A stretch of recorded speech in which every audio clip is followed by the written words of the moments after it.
Hello दोस्तों, technical फॉर्मेन channel में आपका स्वागत है। और आज दोस्तों हम बात करते हैं बाइक के माइलेज के बारे में कि आखिरकार हमारे बाइक में जो है माइलेज क्यों नहीं आता है, इसका क्या रीज़न होता है और कौन कौन से जो सेटिंग है वो हमें हर सर्विस के समय करवाने रहते हैं। तो वीडियो में एंड तक बने रहेगा।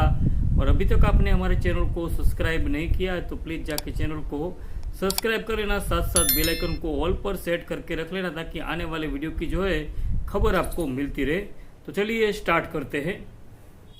तो दोस्तों इस वीडियो में हम बात करेंगे जितने भी हमारे 100 सीसी के बाइक आते हैं इनके बारे में। तो ये मेरे पास है प्लेटिना कंफर्ट एक 100 सीसी का ईएस का मॉडल है। तो सबसे पहले हम बात करते हैं अपने स्पार्क प्लग के ऊपर से। तो यहाँ पर जो स्पार्क प्लग का ये कैप है इसको मैं हटा लेता हूँ। तो यहाँ पर जो स्पार्क प्लग आपको शो हो रहा है इसके बारे में सबसे पहले हम बात करते हैं। तो दोस्तों सबसे पहले नंबर पर हमने स्पार्क प्लग को रखा हुआ है। सबसे पहले हमें जो हमारा स्पार्क प्लग है बाइक का इसको क्लीन करना होता है और साथ साथ इसका जो गैप है इसको सेटिंग करना होता है। और इसके गैप को ज़्यादातर 100 सीसी के जितने भी बाइक आते हैं इनमें 0.7 से 0.8 तक की इसका जो है गैप को सेटिंग किया जाता है। और इसका एक उदाहरण जो है वो मैं आपको दिखाता हूँ। तो दोस्तों ये हमारे पास एक अपने बाइक का सर्विस मैनुअल है और यहाँ पर लिखा हुआ भी आप देख सकते हैं 0.7 से 8 mm तक की रखना है। और यहाँ पर जो स्पार्क प्लग है इसको यहाँ पर मेंशन करके इसका जो चित्र है इसको भी यहाँ दिखाया गया और यहाँ पर जो गैप है इनको मेंशन भी किया गया है 7 mm से 0.8 mm तक, यानी जो है इतना ही हमें जो गैप है इसको रखना होता है जितने भी 100 सीसी के बाइक है इनमें। और दोस्तों दूसरे नंबर पर आता है वाल्व टापट का क्लियरेंस सेटिंग। ज़्यादातर 100 सीसी के जितने भी बाइक है इनमें इनलेट वाल्व यानी कि कार्बोरेटर साइड का जो वाल्व है इसका क्लियरेंस 0.04 mm से लेकर 0.07 mm तक रखा जाता है। और जो हमारा आउटलेट यानी कि एग्जॉस्ट साइड का वाल्व है इसका जो क्लियरेंस है 0.06 mm से लेकर 0.08 mm तक ही रखा जाता है। पर दोस्तों कभी कभी बाइक ज़्यादा पुरानी होने की वजह से ये जो सेटिंग है ये बाइक में कामयाब नहीं हो पाती है। उस समय पर हमें हमारा जो इनलेट वाल्व यानी कि कार्बोरेटर साइड का जो वाल्व है इसको इनलेट कहा जाता है। इसमें हल्का सा साइड प्ले और जो आउटलेट वाल्व है जहाँ पर हमारा एग्जॉस्ट यानी कि साइलेंसर लगा हुआ है इस वाल्व को एग्जॉस्ट वाल्व कहा जाता है। इस वाल्व में सिर्फ हल्का सा ऊपर नीचे प्ले छोड़ के आपको इसको कंप्लीट कर लेना है। फिर भी अगर आप इसमें गेज का इस्तेमाल करना चाहते हैं तो इनलेट वाल्व जो है इसको सिर्फ आप 0.02 mm और जो हमारा आउटलेट वाल्व है इसको आप सिर्फ 0.04 mm रख के छोड़ देंगे और कंप्लीट कर लेंगे। तो बाइक में जरा सा भी जो है वाल्व का टिक टिक का साउंड जरा भी आपको सुनाई नहीं देगा। बिल्कुल मक्खन की तरह जो है बाइक का आवाज़ आपको इसमें सुनाई देगा। इस तरह भी आप इसका सेटिंग कर सकते हैं। और दोस्तों तीसरे नंबर पर आता है बाइक का एयर फिल्टर। इसको हर सर्विस में क्लीनिंग करवाना ज़रूरी है। अगर बाइक के एयर फिल्टर की हालत ज़्यादा ही कुछ ख़राब है तो उस कंडीशन में इसको जो है चेंज करना ही सबसे बेहतर माना जाता है अच्छी माइलेज के लिए।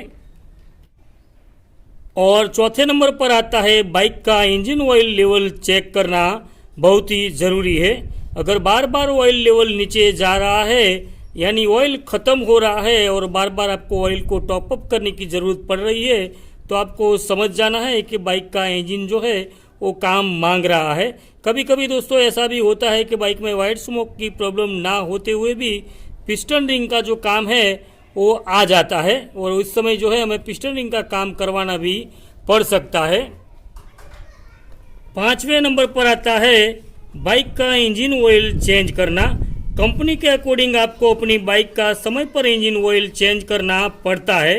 अगर आप कंपनी का ऑयल इस्तेमाल कर रहे हैं और कंपनी में ही सर्विस करवाते हैं तो कंपनी अपने सर्विस चार्ट के मुताबिक ऑयल चेंज करके आपको देती है। पर आप बाहर से सर्विस करवाते हैं और बाहर का ऑयल इस्तेमाल कर रहे हैं जैसे कि कैस्ट्रोल एक्टिव बहुत ही अच्छा ऑयल है पर जो एक प्रकार का मिनरल ऑयल है। मिनरल ऑयल का उपयोग करने पर बाइक में 2000 से 2500 किमी के भीतर ऑयल को हमें चेंज करना ज़रूरी हो जाता है क्योंकि 2000 किमी चलते ही मिनरल ऑयल जो है पानी के जैसा पतला हो जाता है और ज़्यादा पतले ऑयल में ऑयल के मिनरल जो है वो ख़त्म हो जाते हैं। एक प्रकार से ऑयल का जो गुण होता है चिकनाहट वो उसमें से खत्म हो जाती है। इस समय पर जो है हमें 2000 से 2500 किलोमीटर के भीतर ही ऑयल को चेंज करवाना जरूरी बन जाता है। ये सब सेटिंग के बाद 6 नंबर पर आता है हमारे कार्बोरेटर का CO लेवल सेट करना। ये एक प्रकार से मैनुअल फ्यूल सिस्टम है और इसके अंदर 2 स्क्रू लगे रहते हैं, एक RPM का और एक साथ साथ में फ्यूल मिक्सचर सेटिंग का, जिसके जरिए हम एयर फ्यूल मिक्सचर को अच्छे से कंप्लीट सेट कर पाते हैं। एक प्रकार से जो अभी FI सिस्टम आता है इसमें कार्बोरेटर नहीं आता, इसमें अपने आप जो है बाइक का जो दिमाग होता है जिसको ECU कहा जाता है वो जो है सेट करता है। और ये जो पूरा है मैनुअल सिस्टम है इसको हमें खुद अपने हाथों से या मैकेनिक के पास इसका एयर फ्यूल मिक्सचर का जो रेशियो है इसको सेट करवाना पड़ता है। इसके अपोजिट साइड में 2 स्क्रू रहता है, एक एयर फ्यूल मिक्सचर का और एक RPM का, जहां से आप RPM के साथ एयर फ्यूल मिक्सचर को सेट अच्छे से कर पाते हैं। तो दोस्तों नंबर 7 में भी हम कार्बोरेटर की ही बात करने वाले हैं। जब भी आप कार्बोरेटर को क्लीन करने के लिए निकालते हैं तो ये जो ऊपर का सिरा है जिसको कार्बोरेटर का कैप कहा जाता है, इनके नीचे जो है कार्बोरेटर का स्लाइड यानी कि पिस्टन फंसा रहता है और पिस्टन के बिल्कुल नीचे की साइड में पिस्टन का एक निडल होता है जो निडल वाल के जरिए अटैच होता है। जैसे ही वो पिन जो है निडल वाल में से बाहर आती है तो जो बाउल में पेट्रोल होता है वो निडल के जरिए बाहर आके जो हमारा इनलेट मैन्यूफॉल है इनकी ओर चला जाता है और हेड में से होते हुए पिस्टन में चला जाता है और पिस्टन में जो है पेट्रोल कंप्रेशन में चैम्बर में जाने के बाद कंप्रेस होने के बाद जो है इंजन में पावर प्रोड्यूस करता है और पावर जो है व्हील में पीछे ट्रांसफर हो जाता है। और इस प्रकार से जो हमारा बाइक का जो एक साइकिल है वो चलने लगता है। तो जब भी आप कार्बोरेटर को निकालें और पिस्टन को निकालें और पिस्टन का जो पिन है इसको निकालें साफ करने के लिए, तो पिस्टन के पिन के अंदर जो है 5 ग्रू बने रहते हैं, जिसमें सेंटर के ग्रू में जो हमारा है पिन का लॉक जो है वो फंसा रहता है। इसको कभी भी है ऊपर नीचे नहीं करना है, बिल्कुल सेंटर में ही रखना है। कभी कभी क्या होता है कि लोग YouTube पर वीडियो देखने के बाद जब सुबह में आपको स्टार्टिंग प्रॉब्लम होता है तो आप लोग क्या करते हैं कि पिन को जो है एक जो सिरा है पिन का ग्रू में से नीचे ले आते हैं और पिन जो है थोड़ा सा ऊपर उड़ जाता है। इसकी वजह से आपका जो फ्यूल का फ्रीक्वेंसी है वो बढ़ जाता है। इस हिसाब से जो कार्बोरेटर जो है अपने आप माइलेज जो है इसको डिक्रेज कर देता है, क्योंकि आपका स्टार्टिंग प्रॉब्लम तो है और इसका सॉल्यूशन हो जाएगा मगर साथ साथ में आपका माइलेज है वो डिक्रेज हो जाएगा। तो ये कभी करना नहीं है। और साथ साथ में जो ये हमारा एयर फिल्टर है इसमें यहाँ पर इसका एक मैन्यूफॉल लगा जो कार्बोरेटर के साथ में इसको अटैच करता है।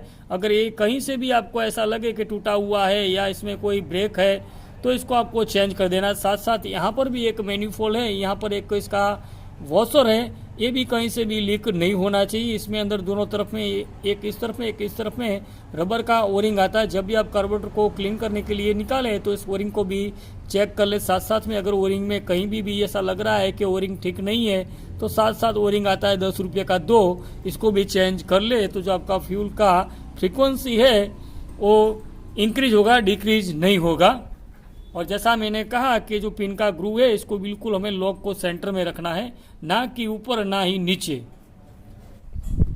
नंबर 8 पर आता है आपके बाइक का चेन और चेन पॉकेट। अगर आपके बाइक का चेन जो है ज़्यादा लूज रहेगा तब भी आपका बाइक का जो व्हील का पावर है वो पूरी तरह से ट्रांसफर नहीं हो पाएगा। अगर आपका चेन पॉकेट जो है वो भी ज़्यादा मतलब वियर एंड टियर हो चुका है, ख़राब हो चुका है आगे का और पीछे का, तो उस समय पर भी दोस्तों क्या करना है कि आपको जो है चेन पॉकेट और चेन सेट को जो है उसको बदल देना है। इसके रीजन से क्या होता है कि जो आपको बाइक को इंजन से जो पावर वो पीछे की व्हील में मिलना चाहिए वो नहीं मिल पाता है और उस वजह से क्या होता है बाइक का जो माइलेज है वो डिक्रीज हो जाता है।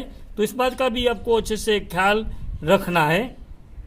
और दोस्तों नंबर 9 पर आता है रियर व्हील और फ्रंट व्हील। दोनों व्हील के एयर प्रेशर के साथ व्हील का सर्विस रहना बहुत ही जरूरी है।